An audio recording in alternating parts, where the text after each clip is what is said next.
Welcome friends. Today in this lecture, that is the lecture number 17 of your basic electrical engineering, we are discussing the AC circuit, the chapter name AC circuit. In this today we will discuss some numericals which will be based on your previous AC lecture. जो हम लोग AC circuit का जो lecture discuss कर रहे हैं, 4-5 lecture हुआ है इसका, इसके बेस पे जो भी न्यूमेरिकल होगा उसको हम लोग अभी डिस्कस करेंगे। ठीक है, जो हमारा last lecture that is up to 16 lectures of up to 16 of the AC circuit का आई थिंक 12 या 10 से स्टार्ट है। ठीक है, वहाँ से लेके 17 तक जो भी न्यूमेरिकल होंगे उस पर हम लोग कुछ डिस्कस करेंगे सो दैट आपको आप इजीली अंडरस्टैंड कर सकें। न्यूमेरिकल इसलिए सॉल्व किया जाता है ताकि आपको उस सब्जेक्ट उस टॉपिक पे कमांड हो, अच्छे से आप उसको समझ सके। ठीक है, इसलिए न्यूमेरिकल का इम्पोर्टेंस है, समझ गए। So let's start with our first question that is the based on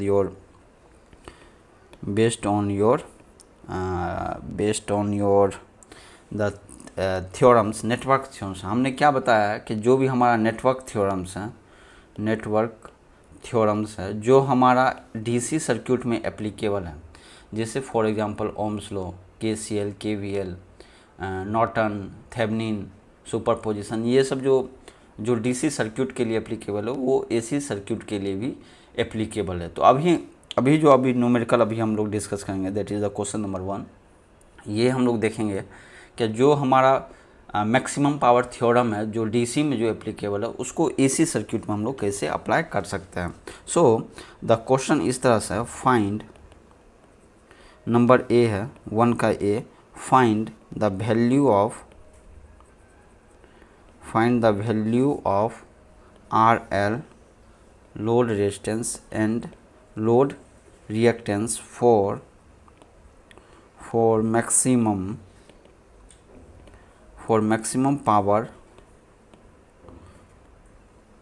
power absorption मतलब जो पावर एब्जॉर्ब कर रहा है, कौन एब्जॉर्ब कर रहा है? The load, and the value of the maximum power. So power in the sense, अगर पावर यदि एब्जॉर्ब कर रहा है लोड तो इसका मतलब कौन सा पावर एब्जॉर्ब मतलब क्या हो गया? कंजम्पशन मतलब हो गया रियल पावर। वो कौन सा पावर कंज्यूम करेगा? Real power. यहाँ पर रिएक्टिव पावर का कंसेप्ट अभी हम लोग यूज़ नहीं करेंगे, यहाँ पर टोटल पावर का कंसेप्ट हम लोग यूज़ नहीं कर रहे हैं, सिर्फ एब्जॉर्प्शन मीन्स जो रजिस्टर जो कंज्यूम करता है power, that is the real power और एक्टिव पावर और एवरेज पावर। ठीक है, उस पावर के बारे में क्वेश्चन है। ठीक है, नंबर बी, पार्ट बी क्या बोल रहा है? इफ़ अगर आपका एक्सएल इज फिक्स्ड, अगर आपका एक्सएल क्या कर दिया आपने? फिक्स्ड कर दिया at 4 ohm, find R L means load resistance for, हम सर्किट का बताएंगे क्या है, what will be the R L for maximum power absorption and its value. ठीक है, ये हमारा क्वेश्चन है। ठीक है, ये नेटवर्क थ्योरी अलग चीज़ हो गया, ये हमारा क्वेश्चन है और इसका क्वेश्चन का सर्किट डायग्राम एक्चुअली आपको ध्यान देना है। Circuit diagram for this question is given as R हो गया, इंडक्टर हो गया, तब फिर एक ब्रांच है जो कि एक रेजिस्टर है और एक कैपेसिटर है। ठीक है, अगर आपको कोई भी डाउट है तो कमेंट सेक्शन में ज़रूर कमेंट करें। और लोड जो है आपको आर है और एक इंडक्टर लगा हुआ, ये क्या हो गया आपको? Load. This constitute your load. ये हो गया आपको एक्सएल, ये हो गया आपको are L means load resistance. ये मान लीजिए एक पॉइंट है, ए पॉइंट है, और ये पॉइंट मान लीजिए बी। ठीक है, और इस साइड आपका सप्लाई है, let the supply be AC plus minus for instant assume किया, और इसका दे दिया सप्लाई वोल्टेज जो है वो आपका 20 angle 0 degree volt means voltage. ठीक है। और ये रेजिस्टेंस का वैल्यू है 5 ओम, और ये आपका इंडक्टर है तो J10 ओम, J10 ओम, ये हो गया 3 ओम रेजिस्टर है। ये कैपेसिटर है तो -4 माइनस क्या होगा, ये कैपेसिटर है तो -J, उसके बाद 4 ओम। ठीक है, ये सब वैल्यू आपको दिया हुआ है, आपको फाइंड आउट करना है। फर्स्ट केस में RL, so we are going to solve by one by one. So first is what we need to find the value, we need to find the value of what, RL and XL, which is here RL and XL for maximum power absorption. Maximum power absorption means क्या हो गया, and the value of the maximum power. Maximum power absorption load जो है कौन करेगा, RL ही करेगा। Maximum power कौन absorb करेगा, लोड, क्योंकि लोड जो है वो रियल पावर कंज्यूम करता है। ठीक है, रिएक्टिव पावर का बात नहीं हो रहा। तो मैक्सिमम पावर एब्जॉर्बसन के लिए हम लोग को क्या करना पड़ेगा, मैक्सिमम पावर थ्योरम अप्लाई करने के लिए। So for applying the maximum power transfer theorem, maximum power transfer theorem, we need to convert the circuit diagram into Thevenin equivalent model. क्या किस में करना पड़ेगा, फर्स्ट स्टेप क्या, थेवेनिन इक्विवेलेंट मॉडल में हम लोग को कन्वर्ट करना पड़ता है जो भी सर्किट दिया हुआ है, for applying the maximum power transfer theorem. For Thevenin equivalent we need two things, that is RTH and VTH। VTH क्या है, Thevenin equivalent Thevenin voltage, and RTH क्या है, RTH हो गया थेवेनिन रेजिस्टेंस और impedance. For this case resistance नहीं use करेंगे हम लोग, यहाँ पर यूज करेंगे ZTH, that is the impedance, Thevenin equivalent impedance. So let's start with VTH। Okay, so step 1 हमारा क्या है, step 1 find VTH।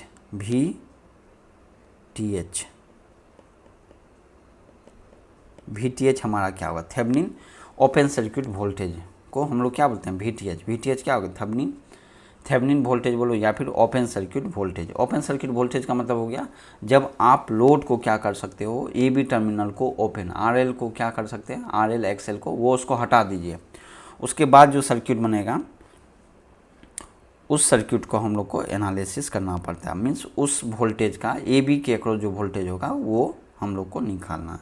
Means open AB terminal और लोड को ओपन करना है और उसके कॉरस्पॉन्डिंग जो होगा एंड V ऑफ AB जो है that we need to find out, and for finding out the V of AB that will be your VTH। यही है हमारा open circuit voltage. So for that what we need to do, we need to draw the equivalent circuit again. So the circuit will be इस तरह से हो जाएगा हमारा circuit.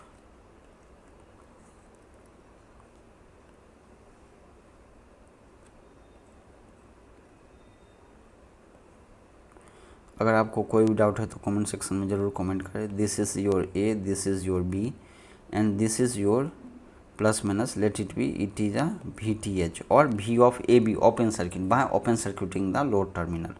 Okay, ये हो गया आपको 3 ओम और ये हो गया आपको -4 ऑफ J और ये हो गया आपको J10 ओम और ये हो गया आपको 5 ओम और ये हो गया आपको AC that is of 20 angle 0 degree.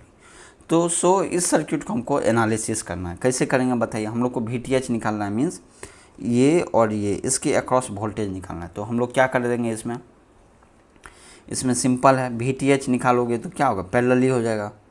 Parallel means ये एक रेजिस्टेंस हो गया और एक ये इम्पीडेंस हो गया, दो इम्पीडेंस है, एक इम्पीडेंस के अक्रॉस निकालना है। दोनों इम्पीडेंस क्या है, सीरीज में होगा, क्योंकि जो करंट फ्लो होगा वो इस तरह से होगा लूप में, और इधर तो ओपन है तो इसलिए करंट जो इधर जाएगा वही करंट इसमें जाएगा, same current will flow, that is the series connection. So अगर आप मान लो ये Z1 है और ये मान लो Z2, Z1 क्या हो जाएगा, Z1 हो जाएगा 5, इम्पीडेंस क्या होगा Z1 5 + J10, ये हो गया आपको Z1 सिंपल, और Z2 यूनिट क्या है इसका, ओम।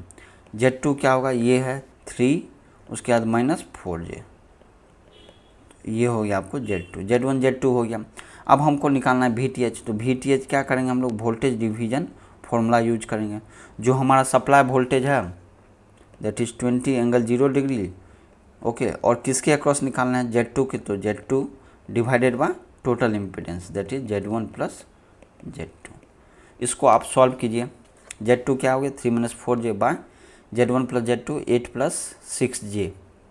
So from this what we will get, VTH vector phasor will be equal to 10 angle of -90 degree, इतना वोल्ट होगा। ये हमारा हो गया VTH means Thevenin equivalent voltage. VTH निकल गया 10 एंगल -90 डिग्री। अच्छा ये बताइए, अगर सिंपली J है तो उसको हम लोग एंगल के टर्म में क्या लिखते हैं, +90 डिग्री। अगर -J है तो उसको हम लोग लिखते हैं -90 डिग्री। या 1/J है, 1/J है तो उसको भी हम लोग क्या लिखेंगे, एंगल -90 डिग्री इक्विवेलेंट। ये सब एंगल हुआ, मीन्स 10 एंगल -90 डिग्री, इसका मतलब 10/J होगा या फिर -J10, इतना वोल्ट हो गया। VTH निकल गया। Now we need to find out the ZTH। ZTH कैसे निकालिएगा आप, ZTH क्या हो गया, थेवेनिन इक्विवेलेंट इम्पीडेंस। ये क्या होता है, इसमें थेवेनिन इक्विवेलेंट इम्पीडेंस निकालने के लिए क्या करना पड़ेगा, लोड टर्मिनल को ओपन कीजिए, लोड टर्मिनल को ओपन, और जितना भी वोल्टेज सोर्स है, ideal voltage source, dependent, independent ideal voltage source, उसको शॉर्ट कीजिए। आइडियल इंडिपेंडेंट करंट सोर्स है तो उसको ओपन कीजिए, ठीक है। अगर डिपेंडेंट है तो उसको एज इट इज, उसको कुछ नहीं करना, जैसा है वैसा ही। सो अब ZTH का सर्किट बनाइए, क्या हो जाएगा ZTH के लिए। तो मैंने क्या बोला, वोल्टेज सोर्स को आप शॉर्ट कर दिए, ये शॉर्ट हो गया वोल्टेज सोर्स, और ये हो गया आपको Z1 और ये हो गया आपको Z2, और इसके अक्रॉस आपको इम्पीडेंस निकालना है दैट इज ZTH। यही है क्वेश्चन, यही हमारा टारगेट है। ये हो गया आपको Z1, ये हो गया Z2, क्योंकि वोल्टेज सोर्स को सोल्व। अगर आप यहाँ से देख रहे हैं, मतलब यहाँ से आप सप्लाई कर रहे हो करंट, अगर करंट सप्लाई करोगे तो क्या होगा, वो एक ब्रांच इधर में होगा, एक ब्रांच, करंट डिवीजन हो रहा है, मीन्स Z1 Z2 क्या है, पैरेलल में है। सो Z1 Z2 ZTH क्या हो जाएगा, Z1 × Z2 by Z1 plus Z2, simple, means parallelly है इसलिए Z1 × Z2 by Z1 plus Z2, simple है। तो Z1 × Z2 by Z1 plus Z2, तो इसको आप सॉल्व कीजिए, पुट कीजिए वैल्यू, Z1 का वैल्यू और Z2 का पुट कीजिए और सॉल्व कीजिए, ठीक है। तो ये आपका आ जाएगा 5 - j 2.5 ओम। तो ये हमारा हो गया ZTH, थेवेनिन इक्विवेलेंट इम्पीडेंस। तो आपका क्या क्या निकल गया, आपका ZTH भी निकल गया है और VTH भी निकला। यही दो मेन चीज़ चाहिए था हम लोग को। सो और by therefore by maximum power transfer theorem क्या था वो बताइए, थ्योरम हमारा मैक्सिमम पावर ट्रांसफ़र थ्योरम क्या था, ZTH will be equal to ZL conjugate, means जो हमारा थेवेनिन इक्विवेलेंट इम्पीडेंस है ZTH, वो किसके बराबर होगा, that will be equal to your load impedance जो होगा ZL क्या है हमारा, RL प्लस ZXL। ZL क्या है हमारा, ZL will be equal to RL plus JXL ohm. तो उसका कंजुगेट ZL कंजुगेट क्या हो जाएगा बताइए, ZL का कंजुगेट क्या हो जाएगा, RL माइनस JXL, सिंपल, ये कंजुगेट हुआ, समझ में आया। सो देयरफॉर क्या लिख सकते हैं, बाय सुपरपोजिशन थ्योरम ZTH हमारा कितना है, 5 - j 2.5 and this will be equal to ZL conjugate, means ये वाला term that is RL minus JXL। सो अब देखिए क्वेश्चन में क्या बोला गया है, for the maximum power absorption the value of maximum power क्या होगा, RL एंड XL का वैल्यू निकालना है और मैक्सिमम पावर का वैल्यू निकालना। सो बाय कंपेयरिंग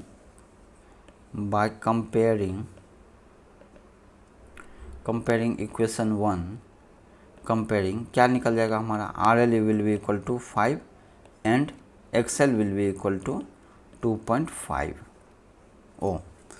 बस यही हमारा हो गया, RL हो गया ये और XL हो गया 2.5। 5 ओम।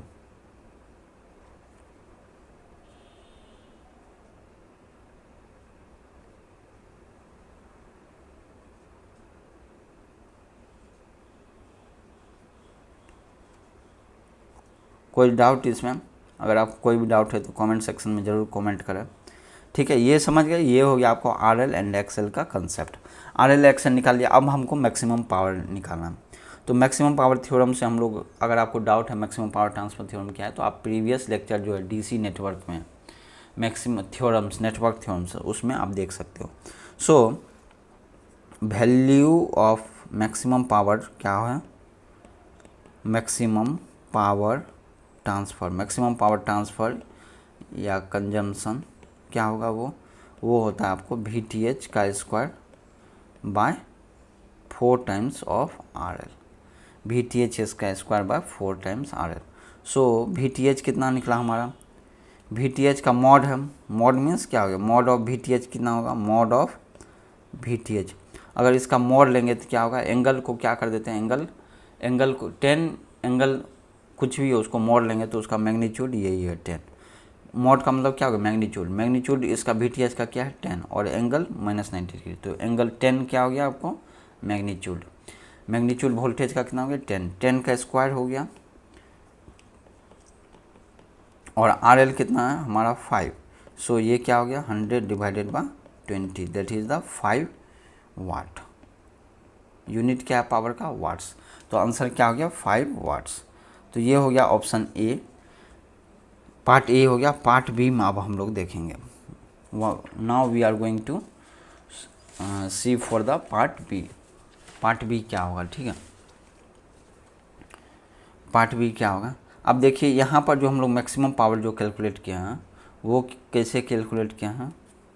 मैक्सिमम पावर का मतलब हो गया आपको RL into current square. Current कौन सा होगा? I मैक्स का स्क्वायर। तो I मैक्स मीन्स क्या होगा? मैक्सिमम पावर कंडीशन में जो मिला है हम लोग को, जो कंडीशन उसको अप्लाई करके जो करंट होगा वो हमारा I मैक्स होगा। समझ में आया? सो समझ में आया?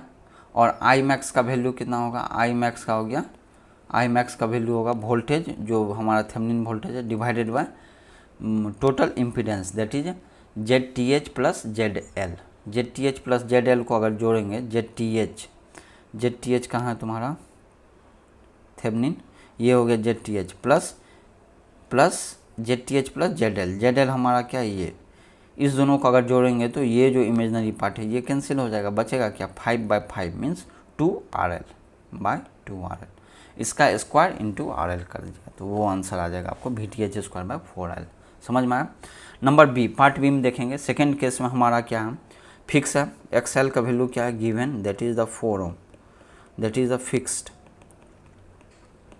देखिए क्वेश्चन क्या है part B. The XL is fixed at 4 ohm. XL दे दिया फिक्स्ड और उसके बाद फाइंड आउट करना RL का value for maximum power transfer theorem. XL का तो वैल्यू फिक्स कर दिया आपको, ठीक है। और हम लोग को पता है for maximum power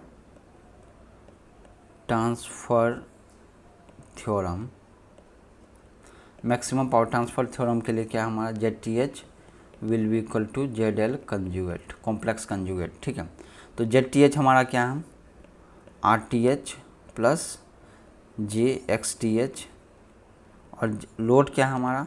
RL conjugate है, RL प्लस JXL का conjugate means RL minus JXL, यही वाला पार्ट है, ठीक है। कोई डाउट? अब देखिए यहाँ से अगर आप कंपेयर करोगे, जो हमारा XTH आया वो कितना आया बताइए? XTH हमारा आया था ZTH, ये XTH हो गया -2.5। XTH कितना है? -2.5। XTH कितना है? -2.5, ठीक है। और XL हमारा कितना है? 4। देख रहे हैं दोनों क्या है हमारा? इक्वल है? इक्वल नहीं है, तो इसलिए हम लोग क्या करेंगे? अगर XTH और XL इक्वल नहीं है, इसका मतलब क्या है? ये बैलेंस इक्वेशन है। इसको क्या करेंगे हम लोग? इस दोनों को सॉल्व करने के लिए हम लोग क्या कर देंगे? मॉड लेंगे दोनों साइड। क्या लेंगे? Take the mod on both side. Mod both side ले लीजिए, तो ये क्या हो जाएगा, मॉड मैग्नीट्यूड लेंगे तो क्या होगा, कॉम्प्लेक्स नंबर का मैग्नीट्यूड क्या होता है, R T H square plus X T H का square equal to root of R L square plus X L square. Simple, यही होता है।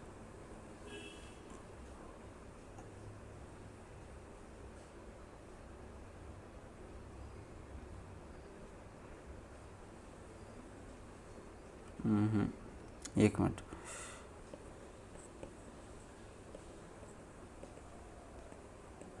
ठीक है।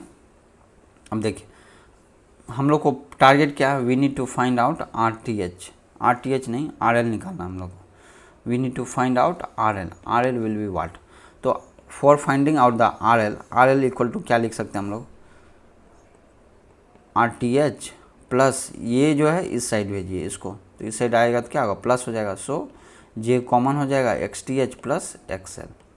कोई डाउट, ठीक है। अब हम लोग निकालेंगे mod of resistance R L. वो क्या होगा, मॉड, क्योंकि ये कॉम्प्लेक्स नंबर है, real part plus imaginary part, तो रियल पार्ट का स्क्वायर प्लस इमेजनरी पार्ट का square, x T H plus X L का होल स्क्वायर। अब हम लोग इसमें वैल्यू पुट करेंगे, ठीक है। सो आर टी एच कितना हमारा, are T H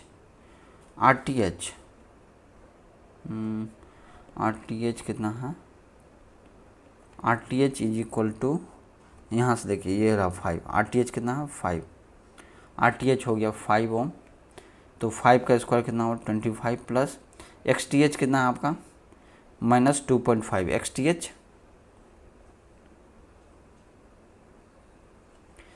T H हो गया आपका माइनस 2.5 प्लस एक्स एल कितना है आपका 4, इसका होल स्क्वायर, यही है। तो इसको कितना हो जाएगा ये इक्विवेलेंट, इसको अगर आप सॉल्व करो तो इसका वैल्यू आता है 5.22 ओम। सो जो रजिस्टिव लोड होगा जो यहाँ पर जो कनेक्टेड है, यदि एक केस बी के लिए बोल रहे हैं, इसमें यदि एक्सएल आपका 4 ओम हो गया तो maximum power transfer to the load कब होगा, जब आपका आरएल का वैल्यू कितना होना चाहिए 5.22 ओम। तो वो हो गया आरएल का वैल्यू, ठीक है। पार्ट बी का एक पार्ट कंसीडर हुआ। अब सेकेंड क्या, maximum power deliver to the load, maximum power absorbed by the load कितना मैक्सिमम पावर एब्जॉर्ब करेगा, तो वो क्या होगा I L square by I L current square into load resistance. तो अब देखिए आई एल स्क्वायर जो कर रहे हैं ये क्या होना चाहिए, ये इसमें आप मैक्सिमम कंडीशन पुट करोगे ताकि ये मैक्सिमम पावर दे। सो आर एल को रहने दीजिए आप। आई एल का मतलब क्या हो गया, आई एल का मतलब हो गया आपको V T H by total impedance, that is Z T H plus Z L का होल स्क्वायर, यही है, यही होगा ना। So let this be P max, maximum power deliver to the load या absorb by the load.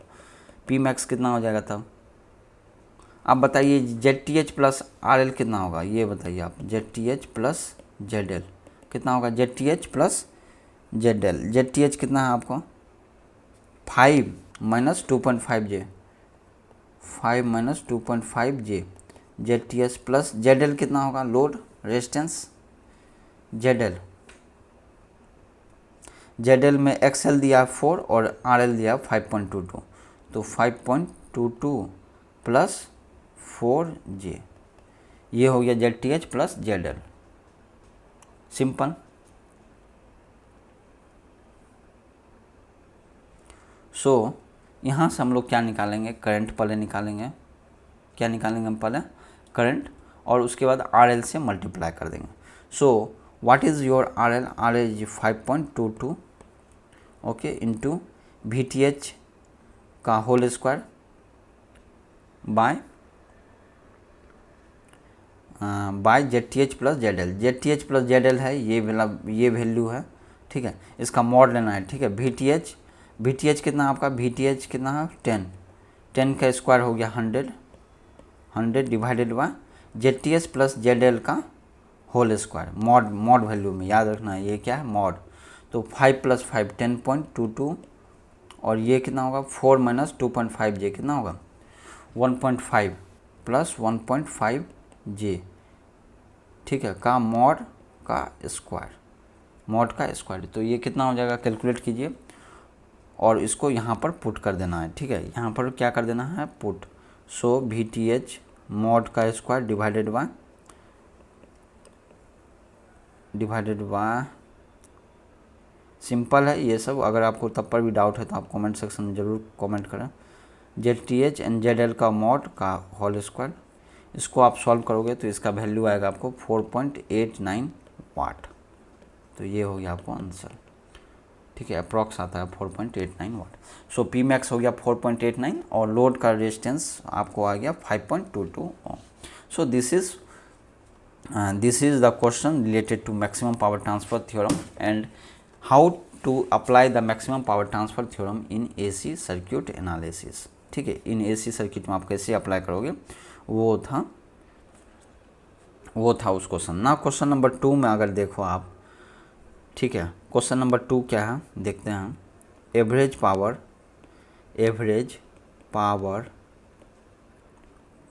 Drawn by the load in figure हम देंगे क्या है। फिगर इज, मान लीजिए average power drawn by the load दे दिया 200 किलोवाट। एवरेज पावर का मतलब क्या हो गया, एक्टिव पावर, ओके, जिसको रियल पावर भी बोलते हैं हम। एंड पावर फैक्टर दिया है आपको 0.707, ये भी दिया हुआ है। और दिया है क्या है नेचर, लोड का नेचर है लेगिंग नेचर। लेगिंग का मतलब हो गया इंडक्टिव टाइप हो गया सर्किट, ठीक है। The source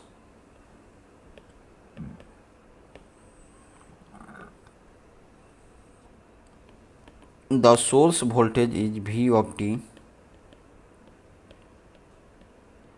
that is 2000√2 cos 314 into t. Find the value of the shunt capacitor C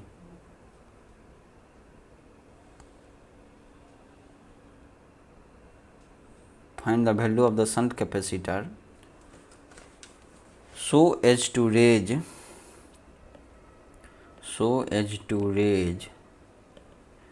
the combined power factor to 0.85 lagging. Means ये बोल रहा है कि आपका पहले सर्किट किस पे था, 0.07 पे था पावर फैक्टर, और अब आपको पावर फैक्टर इम्प्रूव करना है। पावर फैक्टर बढ़ा कहाँ पर ले जाना आपको, 0.85 लैगिंग पे। तो इसका सर्किट डायग्राम आपको इस तरह से दिया हुआ है।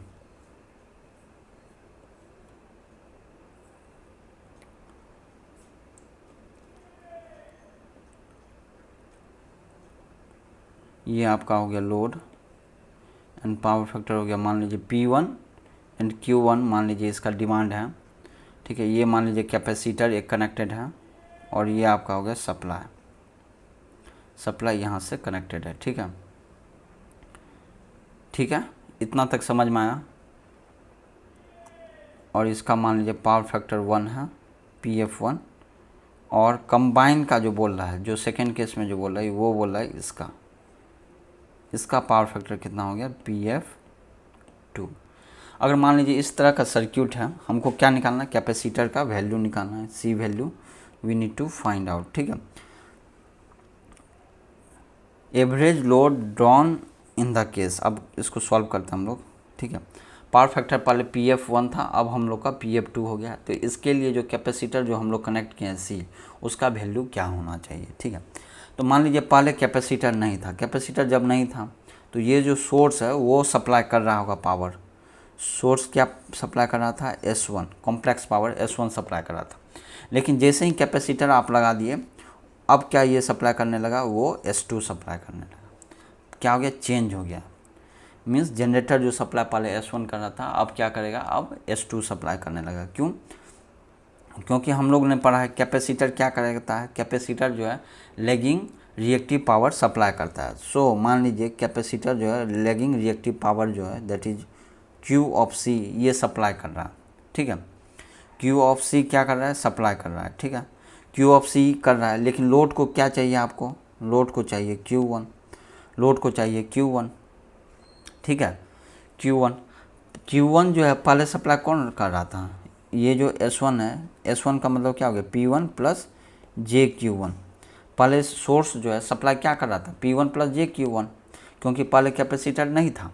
लेकिन जैसे ही आप कैपेसिटर कनेक्ट कर दोगे तो उस टाइम में आपका जो सोर्स है वो सप्लाई क्या करेगा, P1 ही करेगा सप्लाई, क्योंकि रियल पावर कैपेसिटर कुछ नहीं करता है। रियल पावर कैपेसिटर में क्या होता है, जीरो। तो मतलब क्या, जो P1 है लोड का वही P1 चलेगा, मीन्स P1 जो लोड का जो है पावर, रियल पावर कंजम्पशन, वो सोर्स सप्लाई करेगा P1। लेकिन रिएक्टिव पावर क्या हो जाएगा, पहले Q1 सप्लाई कर रहा था, अब Q1 माइनस QC, क्योंकि कैपेसिटर लगा दिए। तो मान लीजिए उसको JQ2, क्या मान लीजिए Q2 सप्लाई करेगा। तो मान लीजिए ये हो गया आपको Q2। तो Q2 इक्वल टू क्या लिख सकते हैं आप, Q2 मान लीजिए नोट पे जो कमिंग है उसको प्लस कर लीजिए, Q1 plus Q2 equal to QC। तो Q2 क्या हो गया आपको, जो Q1 minus QC, means reactive power जो पहले एस जनरेटर है, मान लीजिए ये जनरेटर है, वो सप्लाई कर रहा था Q1, लेकिन अब क्या कर रहा है, Q1 से कम, जितना कैपेसिटर सप्लाई करेगा उससे कम। तो ये हमारा कंसेप्ट है, ठीक है।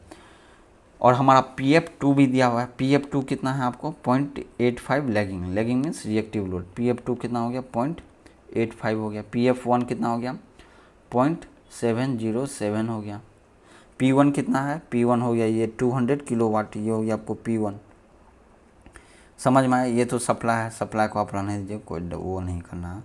शंट कैपेसिटर C का वैल्यू निकालना है, ये वाला कैपेसिटर है, ठीक है। तो ये सब दिया हुआ है, अब हम इसको सॉल्व करते हैं, ठीक है। सो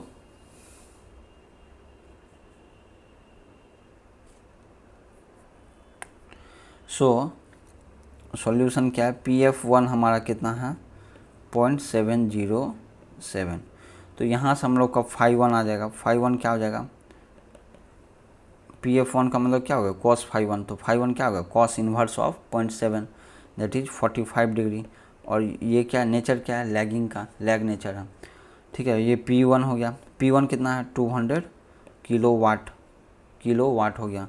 तो यहाँ से Q1 क्या आता है, Q1 कैसे लिखते हैं, P1 इंटू 10 φ1, P1 इंटू 10 φ1, यही है ना हमारा, यही हमारा Q1 है। Q1 क्या है, रिएक्टिव पावर कैसे निकालते हैं, जो रियल पावर है, इंटू 10 φ1, सिंपल।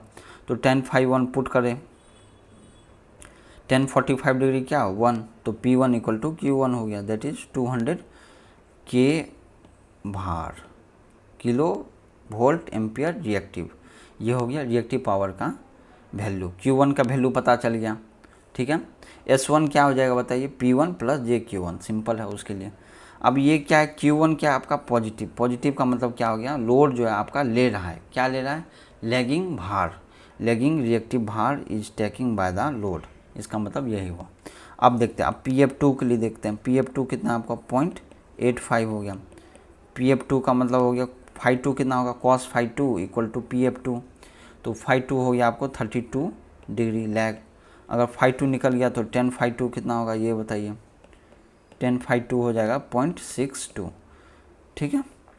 तो यहाँ से हम लोग निकालेंगे Q2 कितना हो जाएगा, क्योंकि हमको पता है P1 equal to P1 is equal to P2, क्योंकि कैपेसिटर हमारा कुछ भी पावर नहीं कंज्यूम करता है, समझ गए। तो इसलिए P1 इक्वल टू P2 मतलब कैपेसिटर भी कनेक्ट कर दोगे तो भी हमारा P2 जो है P1 ही होगा, सेम पावर कंजम्पशन होगा, ठीक है।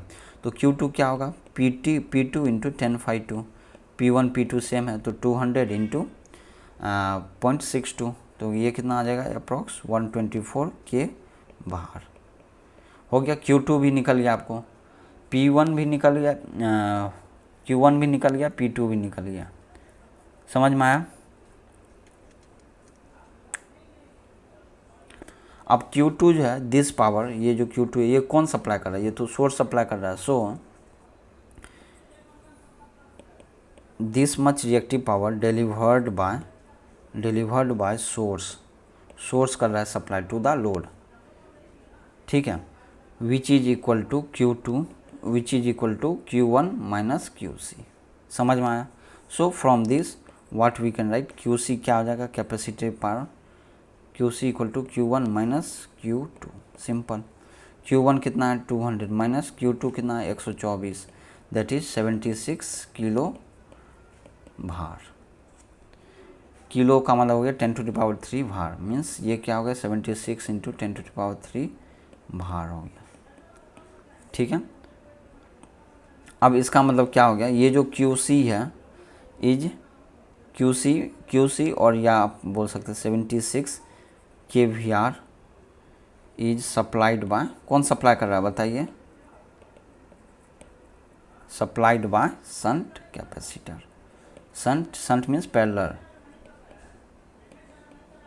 शंट कैपेसिटर जो है यहाँ पर कैपेसिटर, ये कितना सप्लाई कर रहा है, Q(C) सप्लाई कर रहा है, वही लिखे हैं। ठीक है, नाउ अब देखिए, अब हम लोग को पता है Q(C) इक्वल टू क्या लिखते हैं, voltage into current, voltage into current का मॉड। QC का मतलब क्या हो गया, रिएक्टिव पावर ही है, वोल्टेज इंटू करंट क्या देता है, वो पावर देता है।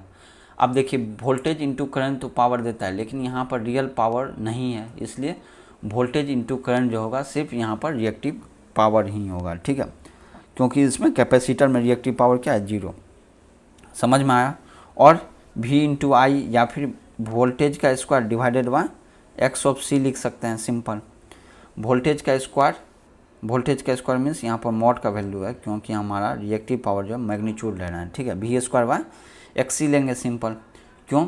क्योंकि ये जो कैपेसिटर है वो डायरेक्टली सोर्स के पैरेलली कनेक्टेड है, मीन्स जो सोर्स का वोल्टेज मान लीजिए V है तो V² कर दीजिएगा तो वो आपका सिंपली QC का वैल्यू आ जाएगा। XC क्या है 1/ωc, सिंपल। XC क्या है 1/ωc, और ओमेगा कितना दिया है 314 रेडियन पर सेकेंड। क्यों? क्योंकि आप देखिए यहाँ पर ये जो है ये ओमेगा इंटू टी होता है, ओमेगा कितना है 314, और वोल्टेज क्या होगा, वोल्टेज हो जाएगा इसका RMS वैल्यू, ये तो मैक्सिमम वैल्यू है, VM cos ωt ऐसे फॉर्म में होता है, लेकिन VM होता है, लेकिन हमको क्या लेना है, V लेना है। V means RMS value, RMS value means VM/√2, तो √2 से डिवाइड कर दिया तो क्या होगा 2000 हो जाएगा, तो V क्या हो जाएगा हमारा 2000, तो V क्या हो गया 2000 वोल्ट। ये हो गया आपको RMS वोल्टेज है, ये ध्यान में रखना है। ठीक है, RMS वोल्टेज पे ही हम लोग कैलकुलेशन करते हैं। So we will put here the values. So V mod का square into omega into C। So यहाँ से हम लोग क्या लिख सकते हैं, therefore capacitor C equal to क्या होगा QC divided by mod V का square into omega. So QC कितना आ गया 76 इंटू 10⁻³ किलो तो 10⁻³ हो गया, भार हो गया, वोल्टेज हो गया 2000 का स्क्वायर इंटू 314 कीजिए, इसको सॉल्व कीजिए तो कैपेसिटर का आएगा value 60 microfarad. So this is your answer. समझ में आया? सो ये सब ध्यान में रखना, बहुत इंपॉर्टेंट क्वेश्चन है, फॉर कॉम्पिटिटिव एग्जामिनेशन के लिए भी इम्पोर्टेंट है और दूसरा एग्ज़ाम के लिए भी ये इम्पोर्टेंट क्वेश्चन है। ठीक है, तो आप इसको सॉल्व करेंगे और समझने की कोशिश करेंगे। अगर आपको तब पर भी समझ में नहीं आएगा तो आप कमेंट सेक्शन में ज़रूर कमेंट करें। Now we will move for the next question. Next question हमारा क्या है, नेक्स्ट क्वेश्चन है ए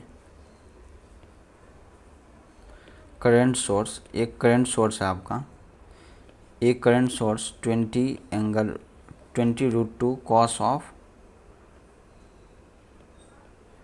2000t एम्पियर, ये करंट है। ठीक है,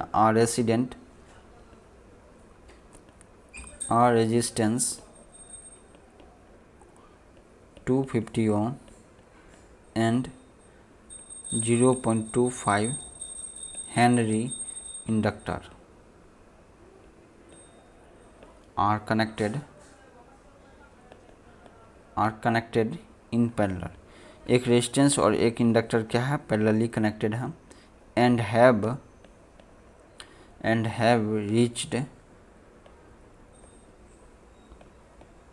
reached steady state at time कितना है, स्टडी स्टेट टाइम हो गया T of S equal to 1 millisecond. ठीक है, find the power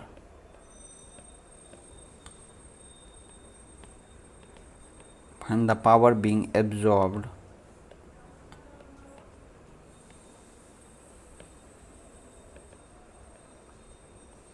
by the resistor comma inductor and source. ये हमारा क्वेश्चन है। ठीक है, पावर एब्जॉर्ब बाय द, ये हमारा क्वेश्चन हो गया। अब हम लोग इसको ड्रॉ करेंगे। ठीक है, तो पहले हम लोग सर्किट डायग्राम ड्रॉ करेंगे जो हमको लगता है ऐसा होना चाहिए उस तरह से। एक रेजिस्टर और एक इंडक्टर क्या है, पैरेलली कनेक्टेड है, सिंपल। एक रेजिस्टर हो गया और एक इंडक्टर आप ले लो यहाँ से।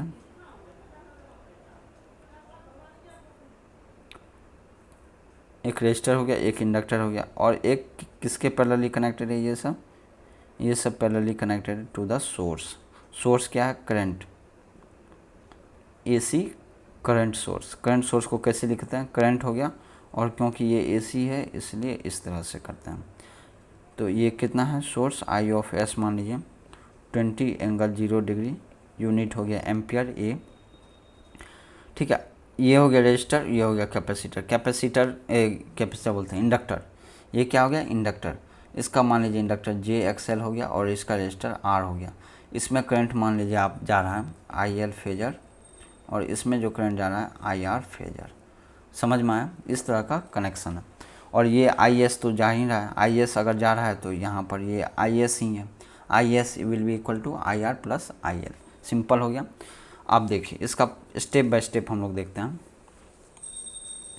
First convert the circuit into the frequency domain. तो ये क्या हो गया, फ्रीक्वेंसी डोमेन में सर्क्यूट हो गया। क्यों, क्योंकि हम लोग ओमेगा एल का यूज किया है।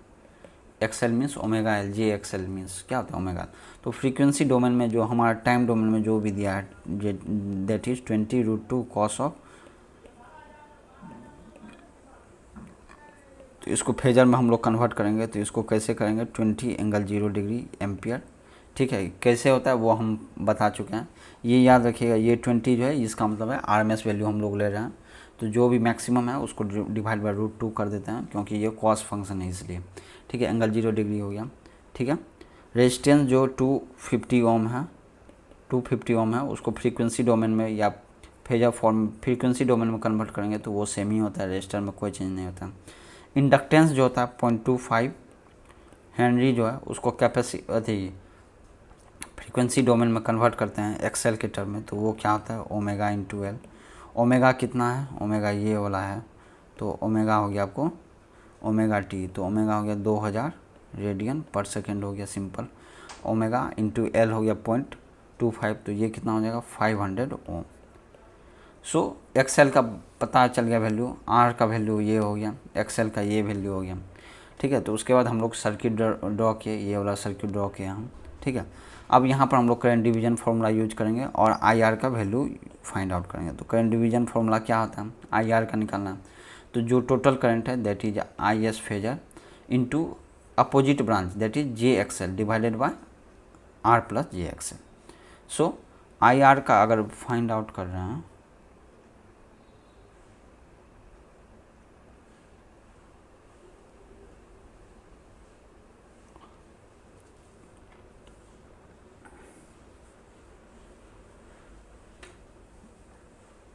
पैरेलली है ना, तो आई आर का वैल्यू आप कैसे निकालोगे बताइए। जो टोटल करंट है इनटू पैरेलल ब्रांच, जो पैरेलली कनेक्टेड ब्रांच है। सो यहाँ पर हम लोग लिख देंगे simple I S phasor into J XL divided by R plus J XL. तो इसको आप सॉल्व कीजिए, अगर आपके पास कैलकुलेटर है तो कैलकुलेटर से सॉल्व कीजिए। ठीक है, इसलिए मैं बोल रहा हूँ कैलकुलेटर का आप बार बार यूज करें ताकि इजी हो जाए सॉल्व करना। ठीक है, तो ये आपको आ जाएगा, ये आ जाएगा आपको 15.625 एंगल 38.7 डिग्री, इतना एम्पियर करंट फ्लो होगा। ये आई आर हो गया। आई एल कैसे निकालेंगे, आई एल हम लोग लिखाएंगे I S minus I R phasor.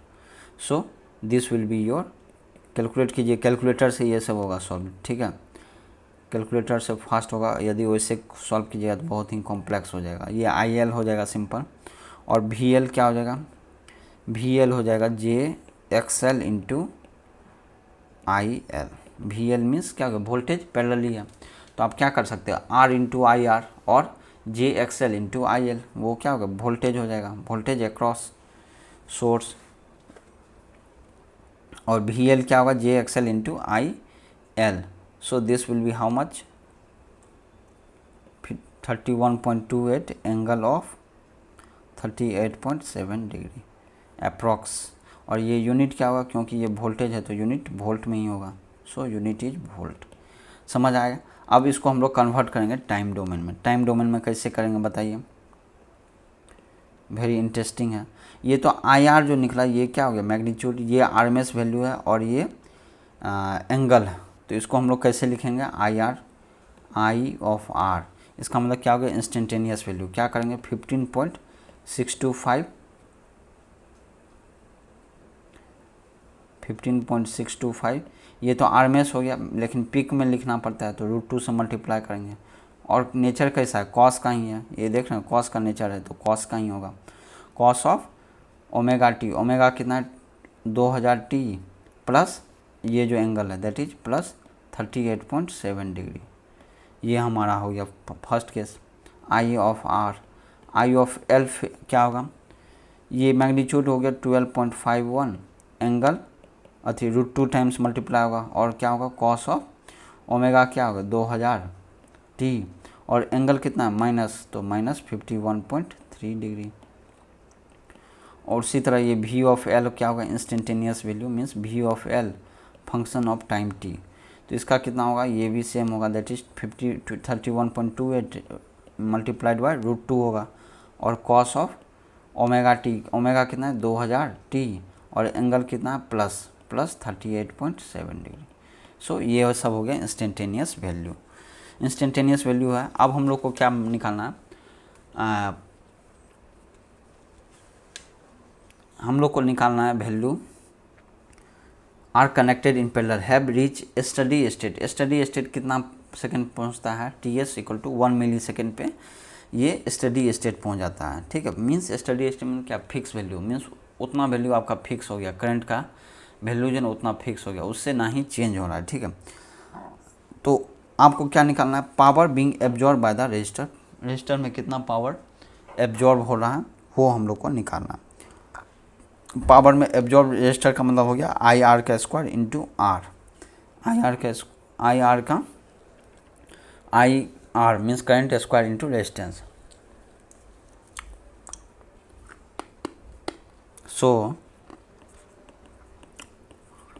T equal to कितना 1 millisecond, 1 millisecond means 1 into 10⁻³ second,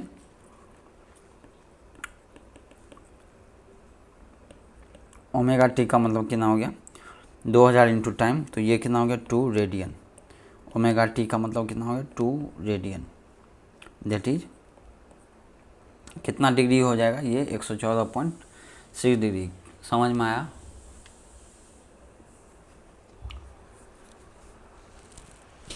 radian ऐसा कैसे होता है, क्योंकि pi radian equal to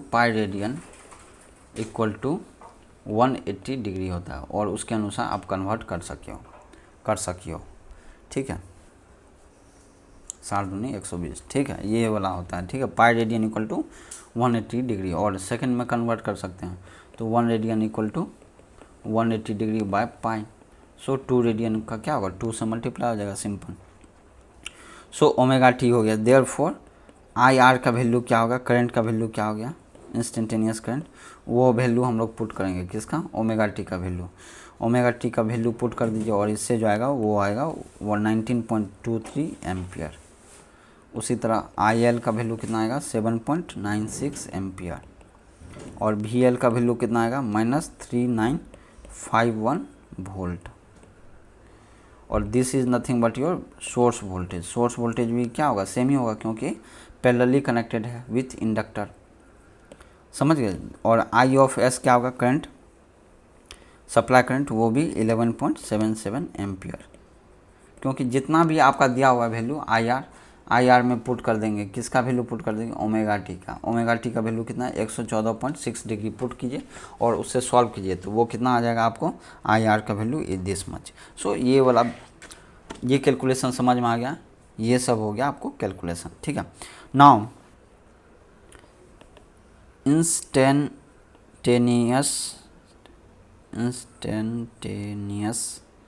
instantaneous power absorbed by the register कितना होगा, इंस्टेंटेनियस पावर एब्जॉर्ब सिंपल है, put कर दीजिए जो ऊपर में कैलकुलेट किए हैं तो वो कितना आएगा 73.96 किलो वाट। रजिस्टर में क्या होता है, ओनली किलो वाट क्यों दिया, क्योंकि रजिस्टर है, रजिस्टर में क्या होगा सिर्फ एक्टिव पावर ही होगा, एक्टिव पावर या फिर रियल पावर होता है जिसका यूनिट क्या होता है वाट, ठीक है। उसी तरह पावर इन इंडक्टर क्या होगा, सेम फॉर्मूला लगाना है VL into I of L, put कीजिए तो ये कितना आएगा -3T31.45 kVA means volt ampere, ये वोल्ट एम्पियर पावर है, मीन्स एक तरह से ये हो गया आपको एपरेंट पावर या फिर टोटल पावर जिसको बोलते हैं। और ये इंडक्टर है, क्योंकि ये प्योर इंडक्टर है तो ये क्या होगा, रियल पावर इसमें होगा नहीं, एक तरह से ये रिएक्टिव पावर भी सेम ही होगा, ठीक है। और सोर्स पावर कितना होगा, जो सोर्स ने सप्लाई कर रहा है, सप्लाई पावर कितना होगा V of S into I of S, इसमें पुट कर देंगे तो ये हो जाएगा 46.50 kVA। ये हो गया पावर डिलीवर्ड बाय सोर्स, इतना पावर आपको सोर्स सप्लाई कर रहा है। Therefore power absorbed bye source, power absorb कितना करेगा, जस्ट उसका minus VS into I of S, that is कितना होगा -46.50 kVA means kilo volt ampere, समझ गए। तो सो this is your answer. Inductor में क्या होगा, सिर्फ रिएक्टिव पावर एब्जॉर्ब होगा, इंडक्टर में क्या होगा, सिर्फ रिएक्टिव पावर एब्जॉर्ब होगा, तो ये हो जाएगा आपको किलो भार होगा, ये वोल्ट एम्पियर रिएक्टिव होगा, क्योंकि ये इंडक्टर है। वोल्ट एम्पियर भी लिख सकते हो, कोई इसमें डाउट नहीं है, लेकिन इंडक्टर है ना इसमें, सिर्फ इसमें, क्योंकि प्योर इंडक्टर में क्या होता है, सिर्फ रिएक्टिव पावर ही होता है, इसलिए किलो भार होगा, ठीक है। क्योंकि as it is inductor will have only reactive power as it is resistor, और दोनों का कॉम्बिनेशन है, इसलिए जो सप्लाई पावर होगा वो क्या होगा, पावर डिलीवर। अब प्लस और माइनस का क्या कंसेप्ट है, इसमें माइनस पावर का मतलब क्या हो गया, मान लीजिए अगर कोई सोर्स है, ठीक है, ये V ऑफ S है, प्लस और माइनस, अगर प्लस से यदि करंट निकल रहा है तो मीन्स पावर सप्लाई कर रहा है, अगर माइनस से करंट निकलता है तो वो डिलीवर करता है, समझे, जस्ट वाइस वर्सा, समझ गए। तो this is the question number 3, जो कि बहुत इंपॉर्टेंट है पावर के बेसिस पे, ठीक है। Now we will move for the next question. Now question number 1 देखिए, ये सब बेसिक क्वेश्चन है। Determine the frequency in hertz, angular frequency निकालना है, एम्पलीट्यूड निकालना है, ये सिग्नल दिया है, इसमें आपको फ्रीक्वेंसी निकालना है, एंगुलर फ्रीक्वेंसी निकालना है, फ्रीक्वेंसी f हुआ, एंगुलर फ्रीक्वेंसी ओमेगा हुआ, ठीक है, एम्पलीट्यूड निकालना ऑफ दिस द गिवन। अब ये सिग्नल देखिए, इस सिग्नल में जो दिया हुआ है, इसमें आपको यहाँ 2 सिग्नल दिया है, यहाँ भी 2 सिग्नल दिया है, तो फ्रीक्वेंसी क्या होता है, पहले तो फ्रीक्वेंसी क्या होगा बताइए, एम्पलीट्यूड बताइए कितना है, एम्पलीट्यूड यहाँ पर देखिए ये 0.4 हो गया, और क्योंकि इसके बीच का पॉइंट है तो ये हो गया आपको 0.6, समझे, और यहाँ हो गया -0.6, सो एम्पलीट्यूड कितना होगा 0.6 होगा, क्योंकि एम्पलीट्यूड मतलब क्या हो गया, कहाँ से कहाँ तक वेरी कर रहा है, उसका रेंज +A से -A, तो वो क्या हो गया, रेंज, एम्पलीट्यूड हो गया 0.6। फ्रीक्वेंसी कैसे निकालेंगे, फ्रीक्वेंसी इक्वल टू 1/टाइम पीरियड, तो टाइम पीरियड मीन्स क्या हो गया, रिपीट कहाँ से कहाँ सिग्नल हो रहा है, रिपीटेशन देखना है सिग्नल को, कहाँ से कहाँ रिपीट हो रहा है सिग्नल। मान लीजिए ये सिग्नल यहाँ से अब जा रहा है, और यहाँ से भी क्या हो रहा है, सिग्नल अब जा रहा है, तो ये क्या हो गया आपका time period, capital T. Time period तो ये कितना होगा बताइए, ये हो गया 0.5 और ये 1.5, तो दोनों को माइनस कीजिएगा तो कितना होगा 1 मिली सेकेंड। तो 1/1 मिली सेकेंड कितना होगा, फ्रीक्वेंसी कितना होगा 1/1 मिली, मिली मीन्स 10⁻³ सेकेंड, तो ये कितना होगा 10⁻³ हर्ट्ज। सो ये फ्रीक्वेंसी हो गया। और एंगुलर फ्रीक्वेंसी ओमेगा मतलब 2πf, तो पुट कर दीजिए यहाँ से तो ये आ जाएगा। सिंपल क्वेश्चन है, वेरी इजी। ठीक है, नेक्स्ट क्वेश्चन। अब यहाँ पर देखिए, इसमें भी वही निकालना है आपको, फ्रीक्वेंसी निकालना है, एम्पलीट्यूड और फेज निकालना है, phase of harmonic voltage versus the basic cosine signal. जो हमारा कोसाइन सिग्नल है, बेस जो कोसाइन सिग्नल है उसके रेस्पेक्ट में इसका फेज कितना है 5।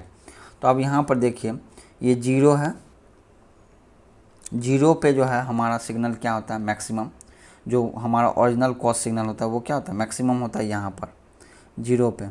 और 0 कब होता है, जब वो, अच्छा पहले इसका टाइम पीरियड निकालिए, टाइम पीरियड ये वाला है, टाइम पीरियड देखिए कितना होगा,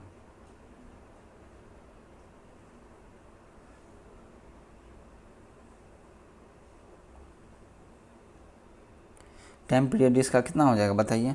आप जस्ट जो है ना जो भी पिक है उसको कंपेयर करो, इससे क्या होगा कि इजी हो जाता है। तो 0.5 हो गया, तो इसका कितना होगा 1 किलो मीन्स 1 मिली सेकेंड हो गया टाइम पीरियड।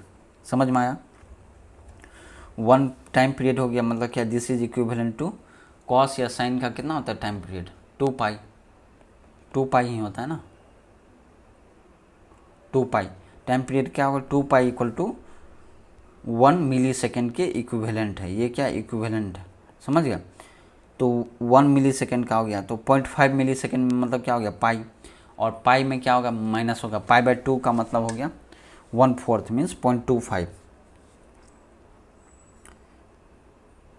समझ गए।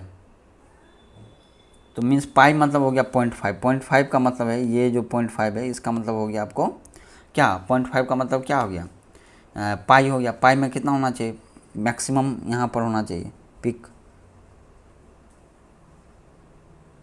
इस तरह का। देखिए यहाँ पर ये हो गया 0.5 पे, और ये हो गया यहाँ पर कुछ वैल्यू है, ये क्या कौन सा वैल्यू होगा बताइए। ये जो डिफरेंस हो गया ये हो गया आपको डेल टी, यहाँ पर भी दिया है टाइम कितना दिया है ये दिया है डेल टी। सो इसका फेज डिफरेंस कितना होगा डेल टी इक्वल टू कितना हो गया T/6, टी बाय कितना होगा time period by 6, time period by 6, समझ गए। तो डेल थीटा क्या हो जाएगा इक्विवेलेंट θ/6, ये मान लीजिए थीटा है हम, तो θ/6 मीन्स 2π/6, 2π/6 का मतलब हो गया 2 से 3 हो गया, तो ये π/3 होगा। अब माइनस क्यों होगा, क्योंकि अगर देखो यहाँ पर सबसे पहले पिक कौन सा आ रहा है, कॉस का पिक पहले आ रहा है, उसके बाद साइन का पिक, इसका जो सिग्नल है मीन्स जो हमारा गिवन सिग्नल है, गिवन सिग्नल क्या कर रहा है हमारा गिवन सिग्नल लैग कर रहा है, क्योंकि हमारा पहले क्या आ रहा है, जो पहले आता है वो लीड करता है, जो बाद में आता है वो लैग करता है। सो गिवन सिग्नल लैग कर रहा है, इसलिए एंगल जो होगा थीटा वो क्या होगा -θ होगा, समझ गए। सो यहाँ पर क्या हो गया फाई क्या हो जाएगा एंगल ऑफ -π/3।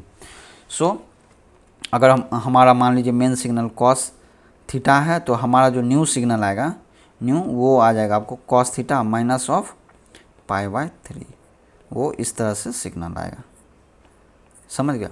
और एम्पलीट्यूड सबका तो अलग इश्यू है, वो देख लीजिएगा, ठीक है। Vm हो गया, पिक कितना होगा +1 से -1 जा रहा है मीन्स 1 हो गया Vm, फ्रीक्वेंसी 1 मिली सेकेंड, ठीक है। और ये f1/t means 1 kilo hertz, simple है। और थीटा का वैल्यू तो ये -π/3 हो गया, सिंपल है डायग्राम, कोई दिक्कत नहीं है। ये देखिए यहाँ पर भी वही बताया गया है, फेज डिफरेंस जो निकाला गया है, ठीक है। आप देख लीजिएगा सॉल्यूशन, अगर आप कोई भी डाउट है तो पूछ सकते हैं, ठीक है।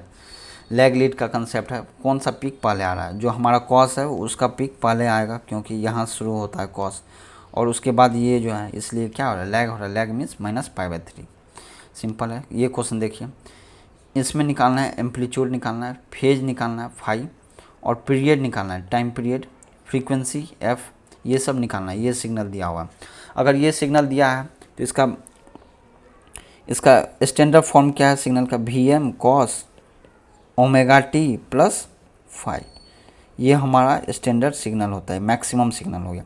तो कंपेयर कीजिए इससे, तो वी एम 12 हो जाएगा, फाइव हो गया 10 डिग्री, क्योंकि प्लस में है तो मतलब क्या हो गया, ये लीड करेगा, ये क्या करेगा, लीड हो जाएगा, ठीक है। ओमेगा कितना होगा, ओमेगा इंटू टी मीन्स 50 हो गया।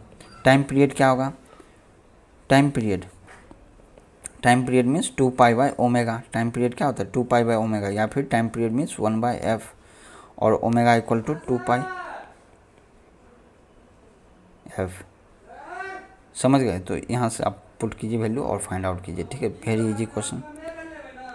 फॉर द गिवन सिग्नल, मान लीजिए ये सिग्नल आपको दिया हुआ है, ठीक है। कैलकुलेट इट्स एम्पलीट्यूड, एम्पलीट्यूड कितना होगा 50 45, ठीक है। वी एम फेज, फेज ये हो गया आपको plus 36 degree. Angular frequency omega कितना होगा, ओमेगा इंटू टी मीन्स 5 पाई, ओमेगा कितना होगा 5 पाई होगा, ठीक है। और पीरियड, टाइम पीरियड क्या होगा T, T equal to 2 pi by omega, put कीजिए और फाइंड आउट कीजिए। 2 बाई 5 मीन्स 0.4, 400 मिली सेकेंड हो गया। तो ये सिंपल क्वेश्चन है, बहुत ही बेसिक क्वेश्चन है। Calculate the phase angle, phase angle between निकालना है, V1 दिया हुआ है, V2 दिया है, इसके बीच का फेज एंगल क्या है।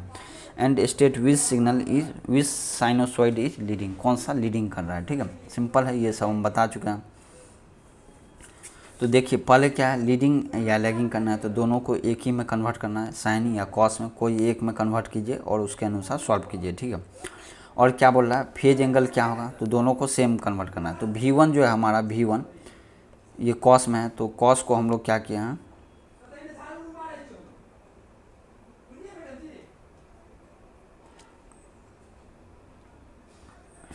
V1 कॉस में माइनस है, माइनस को इसको माइनस मीन्स माइनस 180 डिग्री कर जाएगा तो माइनस में आ जाएगा। तो V1 को इक्विवेलेंटली हम लोग लिखे हैं इस तरह का फॉर्म में, ठीक है। V1 का फॉर्म हो गया। और V2 का फॉर्म क्या होगा, V2 का फॉर्म ये दिया है, साइन में दिया है तो इसको कॉस में हम लोग इस तरह से कन्वर्ट किए, साइन और कॉस आ गया, दोनों क्या आ गया, कॉस में है कॉस में है, दोनों को आप कंपेयर करेंगे, ठीक है। दोनों का पिक क्या है, अलग है, लेकिन ये ओमेगा टी हो गया और ये V2 का इक्विवेलेंट क्या हो गया, ये वाला हो गया। इसको इक्विवेलेंटली सॉल्व कीजिए, सिंपल है, एंगल का वो चेंज है। अब इस दोनों को आप कंपेयर कीजिए, एक तो ये था 230 और एक है 260, मतलब 260 ज़्यादा है और प्लस में है, प्लस 30 डिग्री है, तो इसका मतलब ये क्या होगा, V2 आपको लीड करेगा, लीड V1 कितना से करेगा, दोनों का डिफरेंस कितना होगा, plus 30 degree by 30 degree, V2 lead by 30 degree. समझ गए, सिंपल है।